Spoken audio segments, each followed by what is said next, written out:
Ano ang paborito mong subject sa college? Math. Anong math man? Matulog. Correct! Kuya, may tanong ako sa'yo. Paano kumain ng mag-asawa?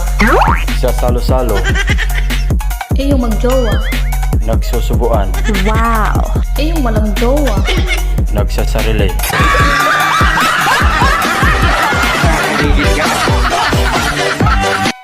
Ano ang pambansang isda ng Pilipinas?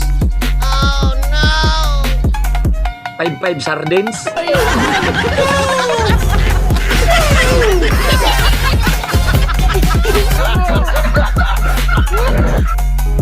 May babalikan pa ba ako? Wala. Pagkatapos mo ko ubusan ng ulam, babalik ka. Gutom na gutom ako.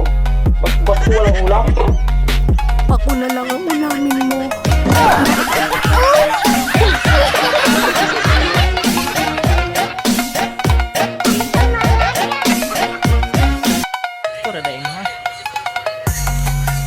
Este veo, se me